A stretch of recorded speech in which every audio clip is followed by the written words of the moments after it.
Okay, to start. First of all, hello everybody on this beautiful fall day. And welcome to this beautiful facility that we're allowed to use. My name is Joseph Campbell. I'm the president of Seneca Lake Guardian. We called this press conference in part to showcase some of the wonderful products that are on that table and behind me, produced in the Finger Lakes, along with the clean air, clean water, and the pristine beauty of this region. We draw visitors from all over the world. We're also here, elected officials, business owners, and concerned residents, to draw attention to proof-of-work cryptocurrency mining using antiquated fossil fuel plants. The model that Greenidge generation in the town of Torrey along Seneca Lake shoreline uses to mine Bitcoin.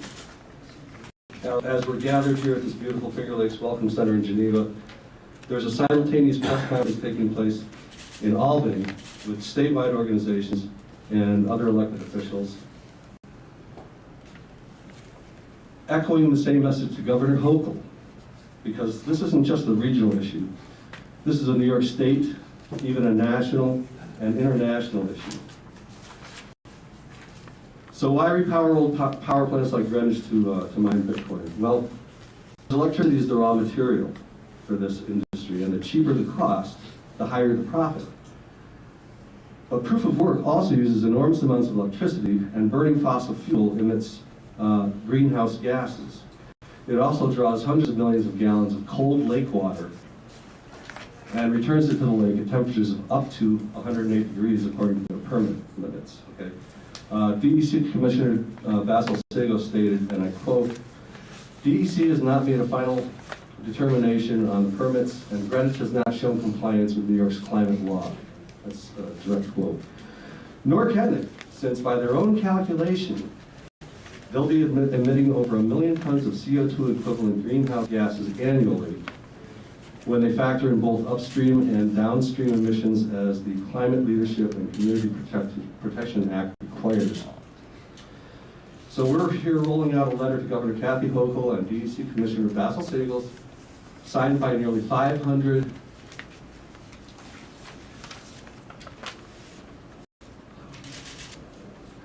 lost my place. 500 regional businesses, local and regional businesses, demanding that they deny the Title V air permit that is currently up for renewal, and permits for other fossil fuel powered plants mining Bitcoin, like the facility in North Tonawanda, New York, just outside of Buffalo. So the whole world is watching to see how New York responds to the environmental, climate-busting threat of proof-of-work cryptocurrency mining. Governor Hochul and the DEC have an opportunity to either uphold our climate goals or fall victim to this energy-intensive industry that will wreak havoc on New York communities and make it impossible to meet the bold initiatives in the CLCPA. We call on them to immediately deny Greenidge's permit and look into measures to thoroughly study the environmental impacts of this industry before it's too late. And if anyone wants to look at the letter, it's right here. I'll set it over on the table. Abby, can you do that? Thank you. So without further ado, I'd like to introduce our first speaker. Phil Davis is the vineyard manager and winemaker at Damiani Wine Cellars. Phil?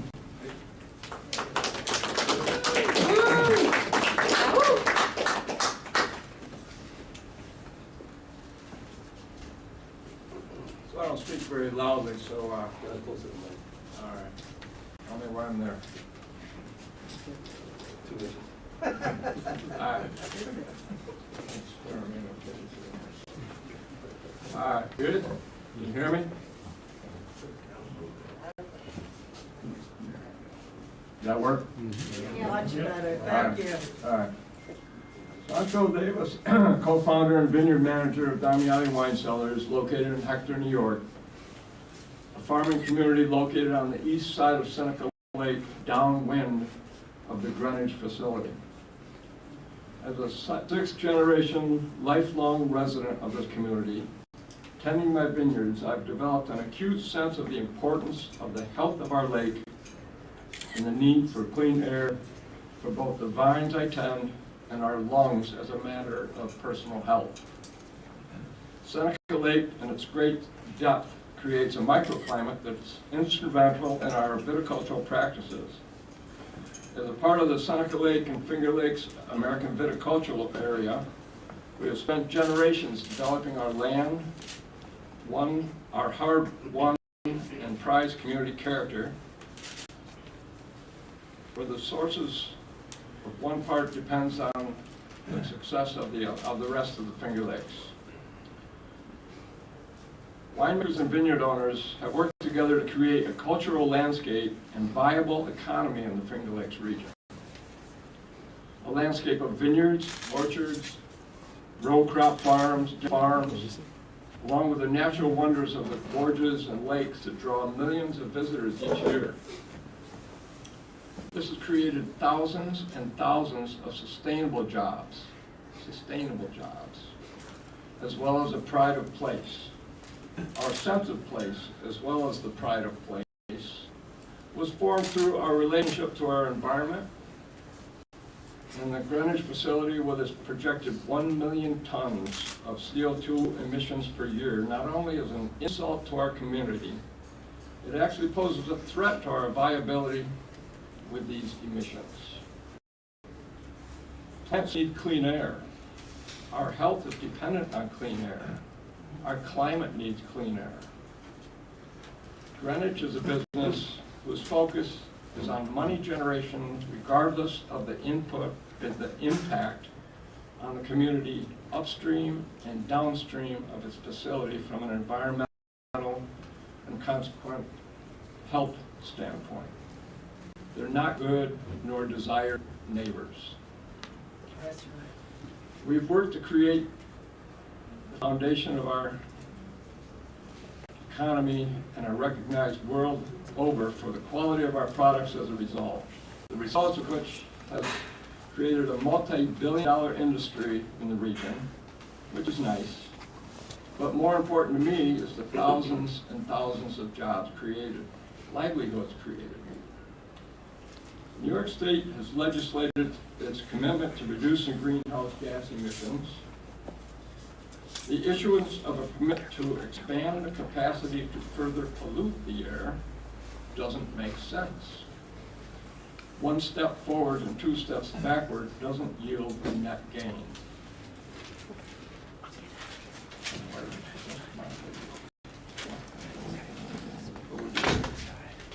Where's that word?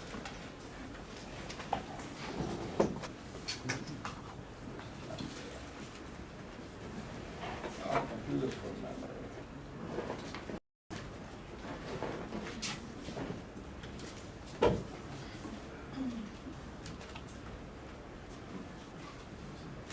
Excuse me for stumbling through this.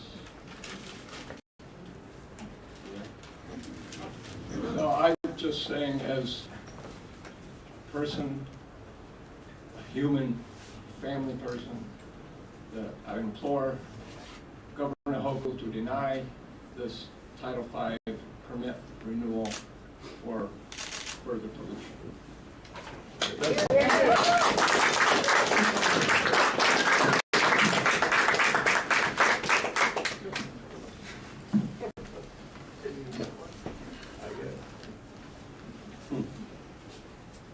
Thanks, Phil. Our next speaker is Ken Cameron. Ken is on the Geneva City Council representing the 4th Ward. Thank you. Hello, everybody. I thank you for putting this together, Seneca Lake Guardian. I think that I want to just quickly start with a thank you. Something I don't do often at City Council is thank people, but I want to thank Seneca Lake Guardians, the organization, for what they've done. They keep after us and they bring us together, and they're taking care of the lake. Also want to thank the Sierra Club for their newsletters. The Atlantic chapter is really doing a great job of documenting what's going on. And the town of Geneva and the city of Geneva for passing resolutions opposed to the Bitcoin operation on our lakeside. Here's my formal statement to Basil Sagos and Kathy Hochul, Governor.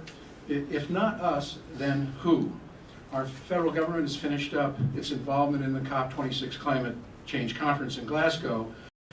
And the general assessment is that we're going to fall short of the 1.5 centigrade limit that must be achieved to avoid greater climate disasters.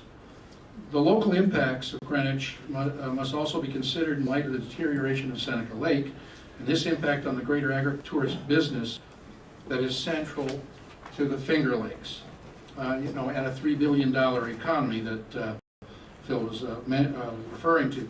This year, the HABs breaks in Seneca Lake are reported to be near record levels, so that's a big concern.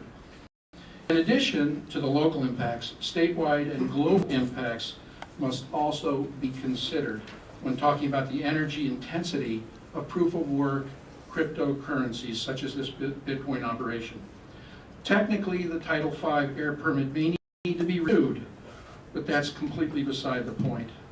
Greenidge knew before they started permitting their process that with the DEC that the legislature had passed the Climate Leadership and Community Protection Act in July of 2019.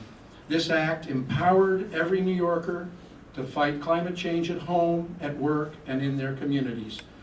The essential goals of the act are, by 2040, achieve 100% zero emission electricity, and by 2050, reduce emissions at least 85% from 1990 levels. The owners of Greenidge knew this law was on the books and still proceeded with the development of their site to undertake a Bitcoin operation. In spite of the local and statewide law, they proceeded with their investment. Cryptocurrency operations are filing permits all over the state and are thumbing their noses at this law. And then the Climate Leadership and Protection Act was further strengthened much more recently in this past early this month when 68% of New York voters voted for Proposition 2, which adds a clause to the New York Constitution, and it's, quote, the right of each person to clean air, clean water, and a healthful environment. I'm almost done, I'm sorry. Leadership is in the word of the act, and it's a key word. It calls all of us, including you commissioners and the state public officials, to lead. We want you to lead. The second key word in the Climate Act is protection.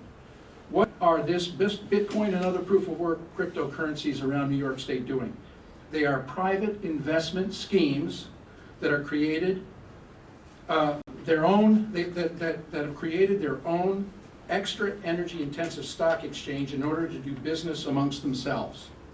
These investors apparently don't make enough money through existing commodity mutual funds and pure stock exchanges, so they've invented virtual exchanges that will allow them to replace these markets.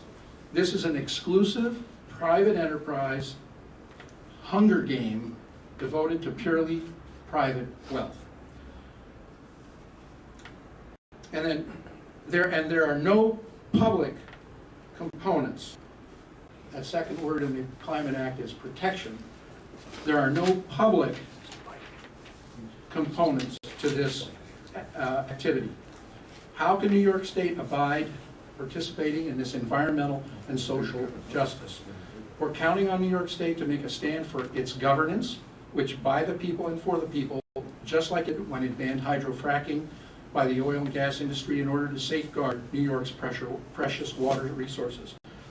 Please delay the Title V air permit process for Greenidge generation and replace it with a ban on all proof-of-work cryptocurrency prospectors in the state and tell them that their form of business is not welcome here. You banned fracturing, and the results were cleaner and air and water that were spectacular and are good for the environment. You can do it again. We're asking you to lead. Thank you.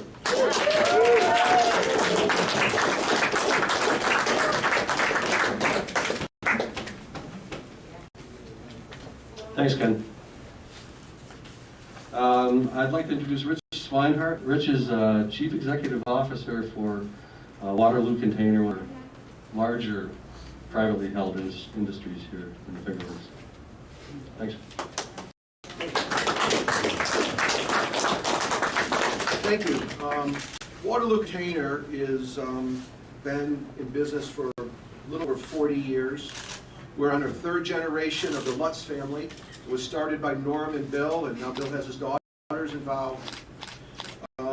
We serve the wine industry, distilleries, craft brewers, cider houses, maple syrup producers, olive oil producers.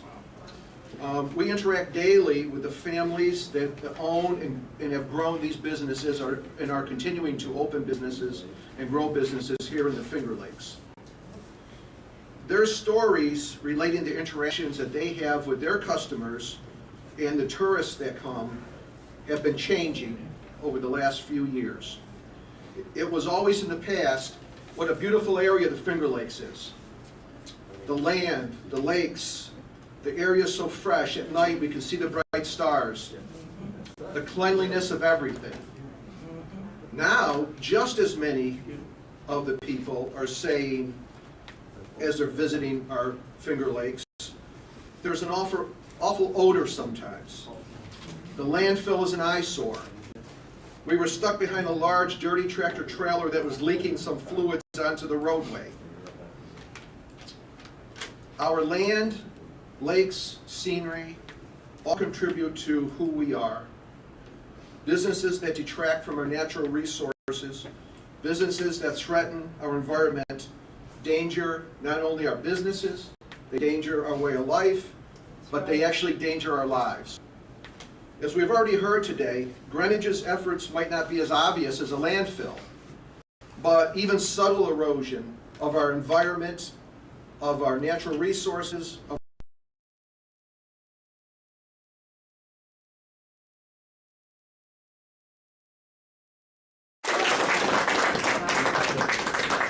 I'd like to introduce Paul Cronenwetter. Paul's chair of the Environmental Affairs Committee and sits on the Seneca County Board of Supervisors. Paul?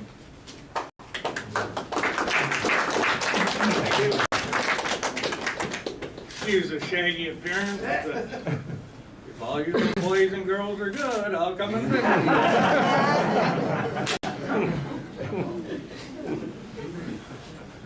I just want to say the Board of Supervisors is on top of this. This is a resolution we passed October 14th in 2020. And we sent it to Pamela Helming, Phil Palazzano, and Basil Sigos, and it's written to Timothy Walsh, Acting Regional Director for DEC in Athens. Ray, the Greenidge Station Power Plant. Dear Director Walsh, the news of issuance of operating permits, you can transfer this water to air, but it's still the permits. The issuance of operating permits for Greenidge Station Power Plant in Dresden, New York is extremely concerning and disappointing to the residents of Seneca County.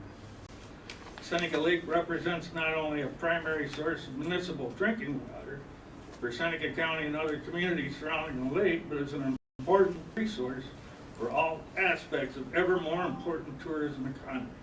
That's our second biggest industry. That's right. The decision to allow spent cooling water to be discharged into Keuka Outlet almost directly into Seneca Lake can only serve to increase the growth of harmful algae blooms, cyanobacteria in Seneca Lake. This has a direct detrimental impact on the health and safety of thousands of residents in our community. Now, I like to trout fish. Got a camp in the Adirondacks. I use a Walmart worm and have a lot of fun with my brothers. This is what brought this up, was further the lack of support for a DEC designated trout fishery by not requiring appropriate fish screenings to the cooling water intakes, as well as the high temperature discharge, is totally inconsistent with your agency's reports. Greenwich operators stated intent is to scaling up power production from the on-demand needs of the public utility customers, limit of 6% capacity, to 100%. With that increase going solely to the behind-the-meter use for Bitcoin mining without any public benefit. The decision to issue permits for the operation of this power plant, which no longer serves as a primary electrical power supply to the public power grid, is both illogical and inconsistent with the efforts to preserve and protect the natural resources of the Finger Lakes.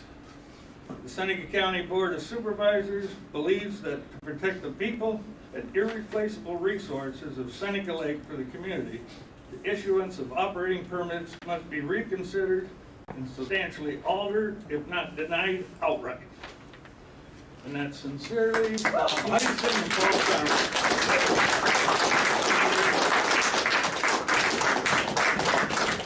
Thanks, Paul. And Bob's here, right? Ah, And Cindy Lorenzetti. and Cindy Lorenzetti. We really miss you up here on the dais, because you know how to. Anyway. Our next speaker is Michael Warren Thomas. Michael Warren Thomas is a host of SaverLife.com, and I'll let him embellish on his credentials. I should mention that Bill Lutz, the owner of Waterloo Container, is here too. So, hi, Bill. Thank you very much, Joseph. And you know, if Seneca Lake Guardian wasn't on top of this, we'd have a trash incinerator in Romulus. We'd have gas storage in Watkins Glen. We'd have trains carrying trash to Seneca Meadows from New York City. This is yet another of these industrial projects which were a part of the Finger Lakes past, but not part of our future. We have a brilliant future. It's a brilliant day, but we need to protect it. And I just want to say, Joseph, Yvonne,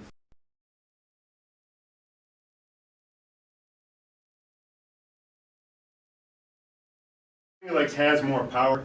People are more organized than they were back when gas storage was first being fought. And I want to say, so people mentioned the water. It's hard to grasp the scale at which this power plant does things. Those water intake pipes, if you've ever gone by them in a boat, you could drive your boat into them. They're huge. So how much is 100 million gallons of water a day that they're heating? Well, you've seen tanker trucks that carry water, about 5,000 gallons each. It would be over like 24,000 of those trucks lined up around Seneca Lake every day. And they're heating that water to cool their 1953 turbine. This is an old facility. And putting it back into Seneca Lake. Now, they've claimed they're doing carbon offsets, which they're not in compliance with the CLCPA, but they still bought some carbon offsets. So they claim they're carbon neutral, but are they sulfur neutral? Are they nitrous oxide neutral? Are they neutral on all the other chemicals that come out of that smokestack? And if they're really serious about offsetting their environmental damage, why don't they buy ice to cool off the water that they're releasing back into Seneca Lake? Sure. If you ever tried to cool off a pool with ice in the summer, you know it's not very easy to do. Now they are allowed to put water back in at 108 degrees. They're saying they're not doing that. I calculated if the water's 90 degrees that they're releasing, it would take $8 million a day of ice. $8 million a day of bagged ice to offset the thermal heating of Seneca Lake. Now that's buying it at Walmart or, you know, the convenience store downtown. They could buy Happy Ice in Fairport, which produces ice for most of western New York, and then build 62 more of those plants. And that would get them through one day, every day. So that's the scale at which this damage is being done, and they cannot offset that water. They're not making enough to buy $8 million of ice a day, which would be if they bought Happy Ice. So keep that in mind as you're thinking about the scale of what's going on. The carbon offsets are window dressing, really greenwashing. It is the ultimate greenwashing PR move, which is a smart move. People are buying into it. It's just not useful. let's offset the thermal heating of the water. I covered the wine industry for 26 years on the radio and online, and we have some of the best winemakers in the world here, Paul Hobbs, Louis Barol. These are names that the winemaking community around the world knows really well. Paul has scored 100 points in California and at his winery in Argentina. Probably the only winemaker to ever score 100 points, 2 different varietals, 2 different continents. He's invested on the south end of Seneca Lake over $5 million on his vineyards, released his first Riesling this year. His wines are served around the world in the best restaurants. And Louis Barol, that's Ford Cellars, his partnership with Rick Rainey. They are in 24 countries. You can buy their wine. 90 points for every single Riesling vintage from Wine Spectator for Ford Cellars. That is our future. And we have the homegrown people. And John Engel from Heron Hill wasn't able to be here. He founded Heron Hill, and as the owner, I wanted to read a statement from him, very brief statement. He says, Heron Hill Winery was one of the first new wineries to open after the passage of the New York Farm Winery Act in 1976. At that time, there were only 14 wineries in New York State. And now there are over 130 in the Finger Lakes alone. We've invested the last 50 years of our lives to help build a world-class wine region in the Finger Lakes. As exciting as these years have been, the region is just beginning to reach its potential. We're asking Governor Hochul and our state legislature to help ensure our bright future by protecting our precious air, water, and soil. These vital resources already face many pressures from climate change, invasive species, and many other factors. We can't afford to allow a power plant in the heart of the wine region to continue expanding to full capacity for cryptocurrency mining without a full study of the environmental impact. Their Title V air permit should not be automatically renewed by the DEC. That's John Engel from Heron Hill. So thank you for being here. Thank you for supporting this effort. And it's great to have this.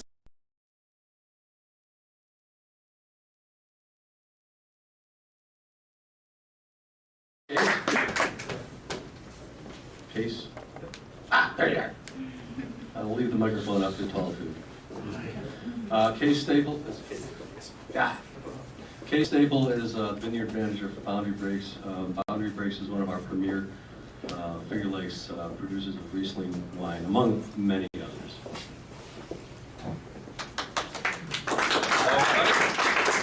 My name is Case Staple, and I'm the vineyard manager of Boundary Breaks. We're located southeast of the Greenidge facility, meaning it's all blowing at our vineyards all the time. So, you know, me and my workers really enjoy that. As a vineyard manager, we count on clean air to guard our vines during these cold winters, to keep them from freezing and dying. We count on our tourism industry, clean water. People want to come from all over the world to visit this beautiful place that we live in. As a father, I take my kids out. We go boating, we go fishing. I want clean water for them to swim in. I want my pet to be able to go into the lake without a harmful algae bloom harming or killing my pet. I mean, these algae blooms are no joke. And then, what was lastly? As a fisherman, you know, this is supposed to be the lake trout capital of the world. Not anymore. We got salinity issues, we got all sorts of these issues.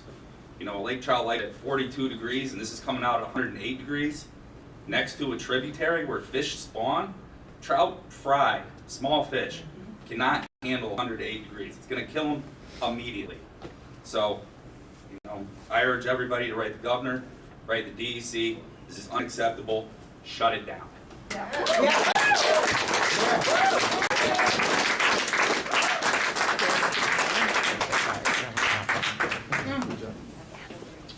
I also forgot to mention that Mark Venuti is here. He's the Town of Seneca Falls Town Supervisor. Thanks, Mark. Geneva. Take it away, take it away. Steve Churchill. Steve's been an ally of ours for at least 10 years, maybe longer. And when Steve sat on the Seneca County Board of Supervisors. He initiated the first of almost 32 resolutions opposing the LPG storage project down in Watkins Glen. Really got the ball rolling, and he now sits on the Town of Seneca Falls Town Board. So, Steve. Thank you, Joe. I'd like to welcome everybody here. Thanks for coming. It's a beautiful facility, beautiful day. Joe kind of got that right. I didn't do all the heavy lifting. I did visit a half a dozen or a dozen municipalities and pled with them to pass resolutions to oppose the gas storage, which most of them did. The other 32, or the other remaining 20, kind of figured it out on their own because it wasn't rocket science. But anyways, the Finger Lakes, Canisius, Hemlock, Canadice, Honeoye, Canandaigua, Keuka, Seneca, Cayuga, Owasco, Skaneateles, and Otisco. Not very many people think of all of those Finger Lakes, but that's what we're talking about. 11 beautiful Finger Lakes. This one here happens to hold more water than all of the others combined. That's incredible when we talk about scale, like Michael Warren Thomas. And it also is the most threatened and compromised, and probably definitely deserves most of our attention. It is the salinity factor, which is mentioned by the one gentleman. I mean, it's 10 to 100 times more salty than any of the other lakes, and that's because primarily the salt industry around it. But all of these things, the algae blooms, the phosphorus runoff, and now Greenidge, are really compromising and pushing this lake the wrong way. We need to push it the opposite way.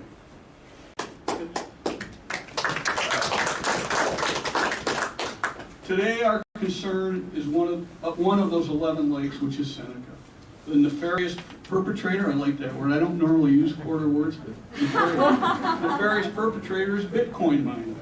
My definition, Bitcoin mining, an activity benefits its investors and a few supporters at the great expense of all the rest of us. It's that simple.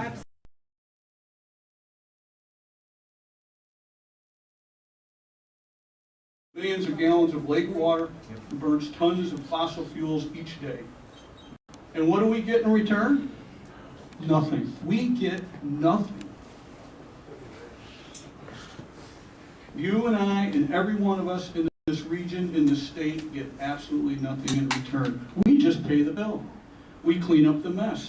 We suffer the current and future consequences for allowing this to happen.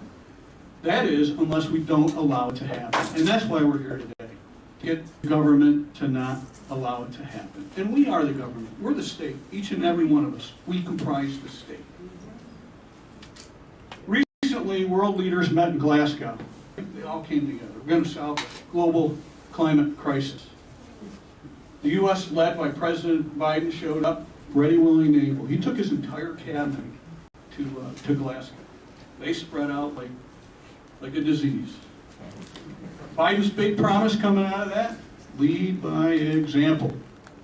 What a great, what a great soundbite. This week, though, pick up the paper, turn on the news, and what do you read? The U.S. auctions off oil and gas drilling leases in the Gulf of Mexico after climate talks. I mean, I was floored. 80 million acres. I've heard it compared, it's larger than the UK. It's larger than 2 Floridas. It's larger than the state of New Mexico. And they're auctioning it off so that they can take fossil fuels out of the ground, burn it, and put all that CO2, all those greenhouse gases into the atmosphere a week after they get home, and promising that they're going to lead by example. That's one hell of an example. So lead. I can't even read that stuff. Lead by example. That's one hell of an example, Mr. President. Governor Hochul, here is your opportunity to show the president, show the world, show what great leadership looks like. To lead not by example and empty promises, but lead by doing. Not by example, but rather by action. Do not allow the great state of New York to be pointed at as just another short-sighted, hypocritical government that fails to live by our own laws. Governor Hochul, I know, and I really do believe this, if she spent 15 minutes in consideration of what is going on the shores of Seneca Lake, if she was presented with the pros and cons of this mega Bitcoin industrial operation, I truly believe that she would slide her chair back, stand up, and say, ladies and gentlemen, this is a no-brainer. This operation violates New York State climate law, which will reduce, not increase, greenhouse gas emissions. And not only is it a direct assault on clean air, but it has clearly done great harm to Seneca Lake and all that it benefits. Governor Hochul, this is the time to help us, help our state, and help the world. Deny the Greenidge Title V air permit renewal. It is simply and clearly the right thing to do. Thank you.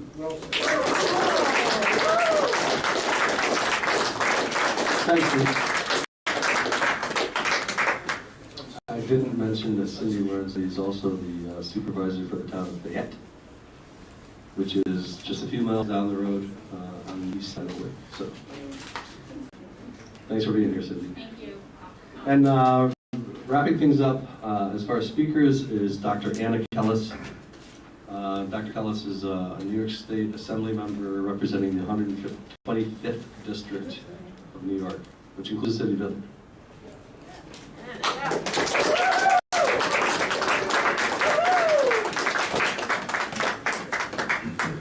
So I'm just going to speak to you all from my heart today because this is deeply personal. I grew up on these shores. I am a daughter of these lakes. I grew up almost every single day on Cayuga Lake. As everybody knows, Seneca Lake flows into Cayuga Lake. Cayuga Lake then flows north to Syracuse. The lakes are all connected. This is something that people don't understand, right? It's like each lake flows into some river that then flows out to the ocean. No, they are all deeply interconnected. So anything that happens here happens in Cayuga, happens in Cayuga, happens in all of them together. That is something that we need to remember. Someone said something, we had thank God, we had a proof of work cryptocurrency mining legislative assembly hearing last month, because some of my colleagues, thankfully, have become very concerned about this issue as well and wanted to hear from all the experts. And one of them said something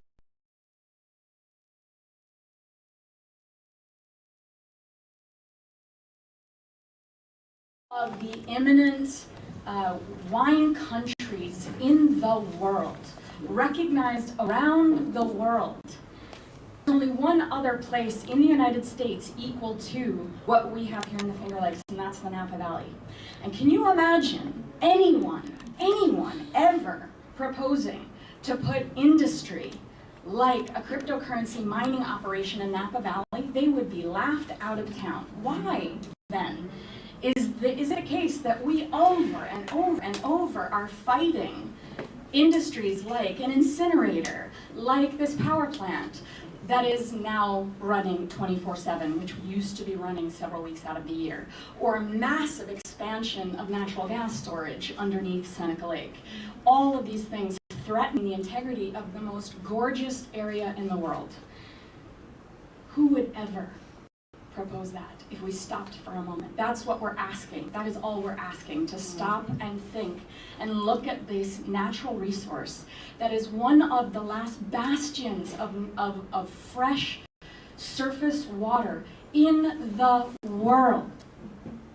To recognize it as one of the most important natural resources that we have and that we must preserve. That is all we're saying.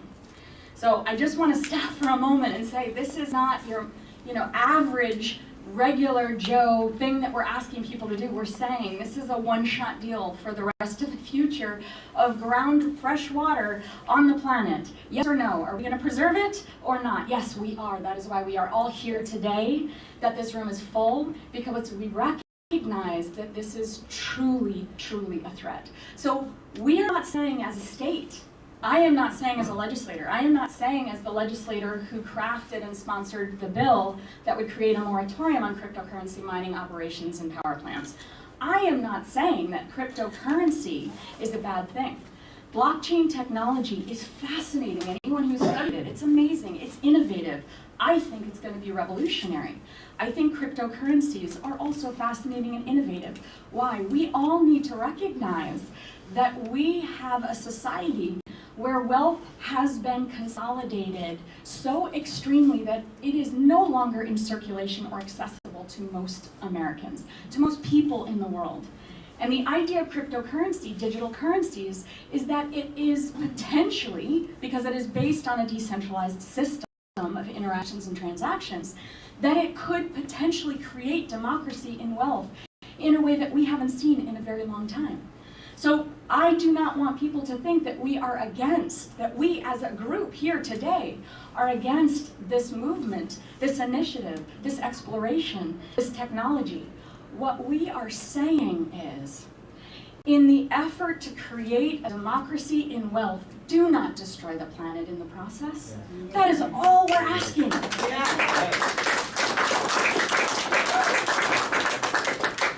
We know that proof of work is absolutely unique. People who are proponents will say that proof of work is just like any of the other technologies. So if we are against proof of work cryptocurrency mining, then we're anti-tech as a state, right? We're against all technology. That is a lie. It is unique from any other technology that we have seen in the history of technology as far as what I can see.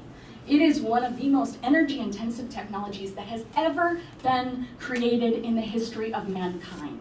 This is not your mom and pop technology. We know that every single Bitcoin transaction is the equivalent greenhouse gas emissions to 90 gallons of gasoline. 90 gallons of gasoline. So we are having 400,000 transactions a day. People, that is the equivalent per day of about 36 million gallons of gasoline, GHG emissions, every single day from this Bitcoin cryptocurrency mining proof of work validation method, which benefits how many people? How many people? There are four companies that own the majority share of the main cryptocurrency that uses proof of work, Bitcoin. Four companies that own more than 50%. So we are talking about a consolidation, a currency with a consolidation like nothing we've seen, right? So not only is it not democratic, it is benefiting very, very few people. And it is using all of our natural resources to do it. It's using our air, it's using our water. So when this cryptocurrency mining operation says that they're net zero, it is a lie. Are they making sure that our water isn't negatively impacted? Are they making sure that our air locally is negatively impacted? I don't care if you pay for trees to be planted in China. I don't care if you pay for trees to be planted somewhere else in the state, somewhere else in the world. That is not an offset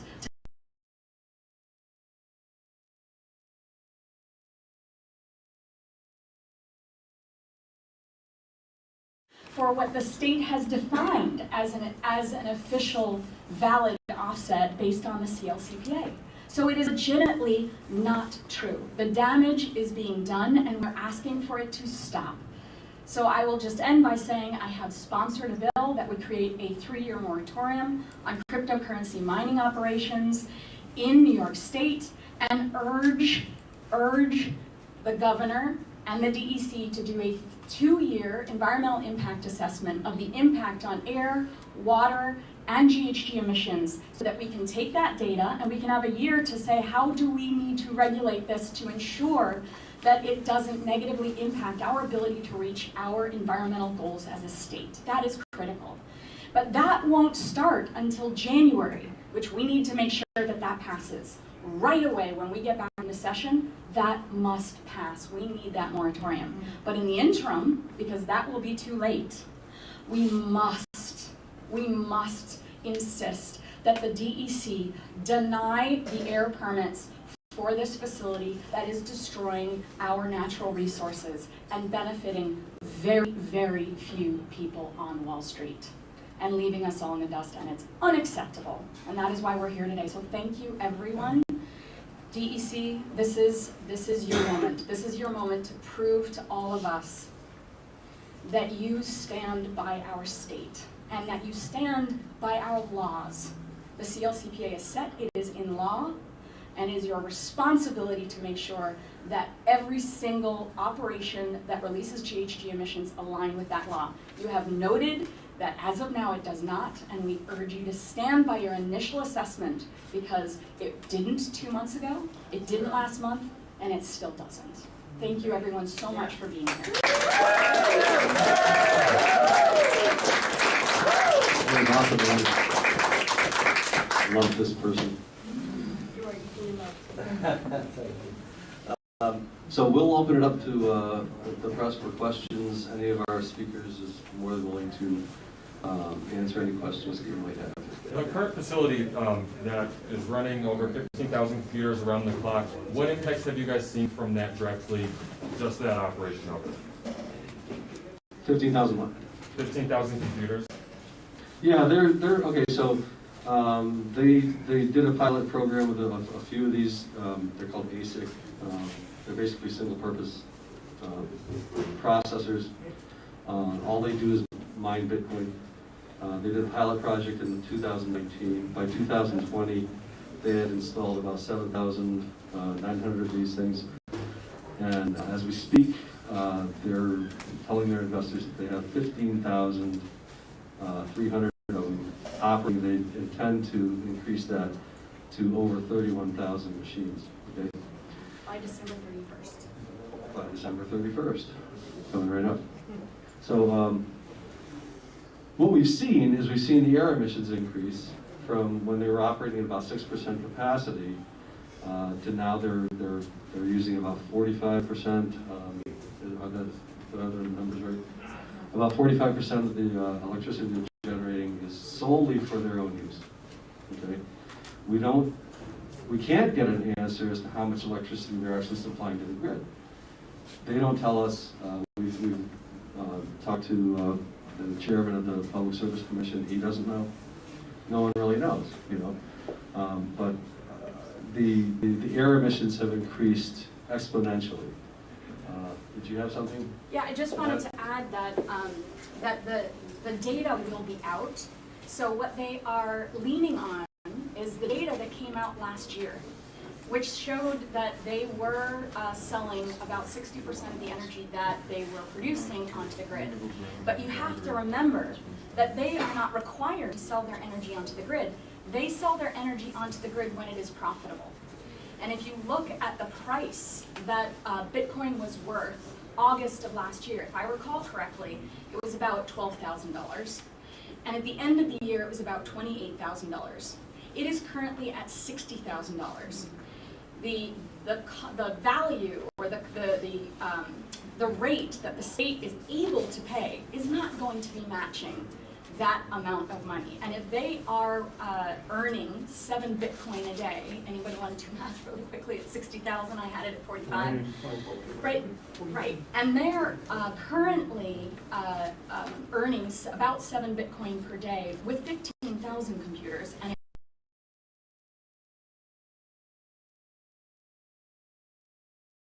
$1 million a day. So what we are seeing from the preliminary evidence that has come out earlier this year, there was a significant drop in the amount of energy that they were actually selling to the grid. I suspect that will continue to drop, but we'll have to wait until the data is out from the national resources. It's my understanding that the proof of work concept gets more complicated as we move forward, so their energy consumption is going to go up, right? Yeah.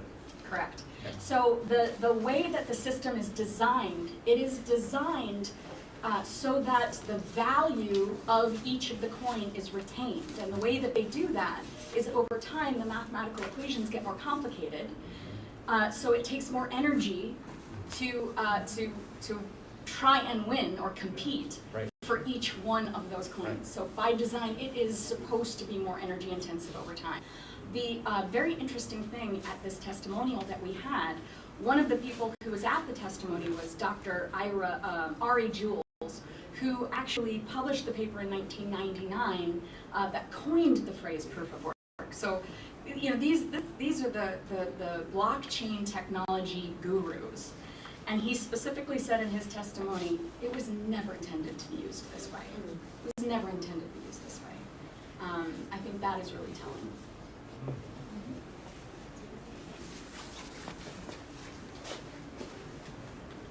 Are there any other questions?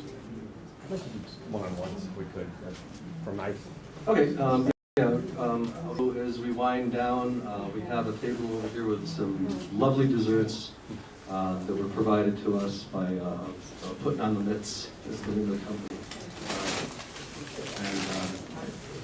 And everybody's welcome to dig in, and please feel free to circulate and talk to people one-on-one if you want to.